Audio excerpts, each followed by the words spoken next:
Welcome to another episode of Done is Better Than Perfect. I'm your host, John Grubbs. Welcome to the show. Now, do you work for a micromanager? Do micromanagers know they are a micromanager? Are they self-aware enough to really know how their people feel? This is today's topic, and we are diving right in. Share your comments. I know you are suffering. Slam the bell and subscribe to the show. We share weekly wisdom for you to grow. Share this with your friends on all your social media platforms. Let's go.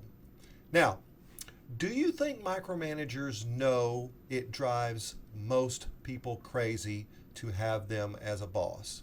Can a micromanager be officially diagnosed? Here are the answers. Usually, no, maybe, and yes. It's all over, people. Now, as a coach, I work with people in leadership positions. I work with supervisors. I work with managers, and I work with CEOs. And I work with a lot of micromanagers. And if you're thinking right now, holy cow, John is writing about me, the answer is maybe I am. Maybe I am. Let's find out. The work has a twofold purpose. This video has two purposes. It is both a diagnostic tool to measure whether or not your boss is a micromanager, but it's also a self-diagnostic tool for you to do some self-evaluation, to try to become more self-aware. You will both be able to diagnose your boss, and your boss will be able to perform a self-diagnosis. Do you have enough guts to send this to your micromanaging boss? Now, the most important thing to remember about micromanagement is that it is on a spectrum. All micromanagers are not the same. They have degrees of dysfunction. You have degrees of dysfunction. This means your degree of dysfunction is directly proportional to the willingness of your people to tolerate your abhorrent, terrible, yucky behavior. In other words, the degree of suffering will let you know how long someone will stay with you. Now, why do you think some people micromanage others? See if you can identify any of these in yourself. I am insecure, but cannot or will not admit it. That's a reason for someone to be a micromanager. I am insecure and cannot or will not admit it. I am in over my head, and Lord help me, I don't want others to know. I don't want my people to know that I'm in over my head. I'm obsessive compulsive or have some other mental challenge. Oh yes, OCD is real. And this is one that I can identify with. I'm a struggling perfectionist. It's got to be right. It's got to be right. Or what about this one? I am accident or mistake prone and I'm overcompensating. You know anybody that's overcompensating? Or what about this one? I am surrounded by incompetent people. Don't let this one be your excuse, folks. But it is a reason to micromanage. Or I'm able to work fine alone, but I don't function well on a team. There are really good, talented people that suck at being a teammate. Or what about this one? I am a fixer and feel compelled to fix other people's problems. Sound familiar? These are all reasons that people micromanage. And they're not simple to admit. We all have blind spots. There are highly competent people who are poor at being a team member. And dysfunctional people still start businesses and hire others. And dysfunctional people are hired because of their knowledge and their skill and their experience.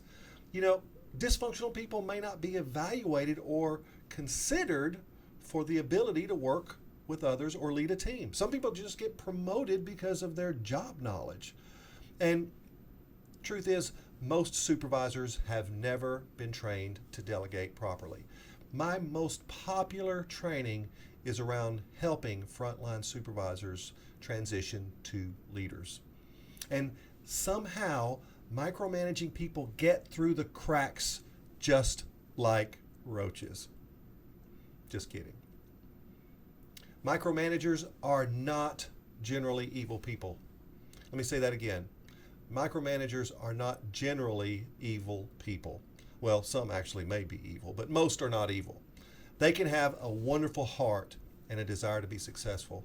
And guess what? They're usually hard workers who believe in leading by example. They don't have a bad heart for others. And some supervisors actually micromanage others because they don't trust them to do the work. Yes, they have trust issues. Others supervise, well, they micromanage because they don't want to allow someone to fail at work. And I see this often in family-owned businesses. The father does not want to let the son fail, so the father is too involved in the son's work. Now, if you think about micromanagement from the perspective of the micromanager, most people do not want to work for a micromanager. You're normal if you don't like working for the micromanager. When someone constantly looks at your work or asks about the status of your work, folks, it can get uncomfortable. And this discomfort that we all have can, well, it can make us no longer enjoy the job. If someone gives you work and takes it back, it can feel strange. Get this point. People do not want to take chances. People do not want to innovate. And for sure, people do not want to fail when they work for a micromanager. It validates the micromanagement in the first place. And a micromanager is agreeable only if you agree with them. In other words, they don't actually want consensus or compromise. They want to be right, and you need to agree with them. If you work for a boss that is constantly trying to get you to see her point of view, constantly trying to get you to see what she thinks is right, she may be a micromanager. Now, for a micromanager, failure is a bad thing. Remember, it's their image that they're worried about. They fear failure more than the learning that results from the failure. And if you are this person, if you can't fail publicly, you have a problem. If you get angry or frustrated when your people make an honest mistake, you have a problem. Now, you now know if your boss is a micromanager. What do you do? How do you deal with this? Let's say you can't just quit. Here are some things that I want you to apply in your life if you have a micromanager boss. The first thing is try to develop empathy for the boss. If you know they are good people, try to understand the reason for the bad behavior. If you understand the reason, it might help you make sense of what they're doing that's dysfunctional. Are they struggling to be successful? Are they under extreme pressure? Are they insecure? This might help you pardon some bad habits. Maybe, just maybe. Give the boss control and keep them from being surprised. Let me say that again. You don't want to surprise a micromanager. Give them the big decisions by creating choices for them. I call this the illusion of control. You already do this with your spouse or significant other. And I call it the rule of 3 choices. And this is big, folks. If you're taking notes, mentally or literally, take this down. The rule of 3 choices means you give them 2 good choices, both of which you support, and 1 terrible choice that is obviously wrong. And it's the contrast in the choices that accomplish 2 things. First, it anchors your 2 good choices in their mind. And this is like psychological jujitsu, folks. It's so cool. The 2 good choices anchors their mind to what you want them to do. And there's choices. And it allows them to feel like they picked a good choice. Kind of cool, huh? You ended up managing the boss. Now, if you are new or the boss is new, don't judge the boss too prematurely. Give yourself time to adjust to each other's pace of work. It is not uncommon that what might seem to be micromanagement may actually be helping you learn how the organization works. Think the Karate Kid and wax on, wax off. The boss might be teaching you how to avoid problems or learn through her experience. So don't be so quick to judge. And it may be time for you to lead your boss. Build structure in your schedule in order to create boundaries. The more structure and the more boundaries that are in your schedule, it helps you make it a point to update the boss periodically with the information she wants before she asks you. Powerful. If you reduce the random conversations by planning communication, you may actually reduce her need to ask you for the information. So take charge by giving updates before she asks. Now, look for someone at work to vent with about the behavior. You're likely not alone, and it will make you feel better. You might learn some coping skills. And it's the experienced coworker that may help you deal with the bad boss. And I want you to understand that micromanagers create high levels of stress in the workplace. If you are the micromanager, you're creating high levels of negative stress in the workplace. And enduring this stress by your people alone can make it feel worse. So if you have the micromanager boss and you try to do it alone, it makes you feel worse. Enduring stress with another person bonds people together. Now, build your own confidence as part of the learning process.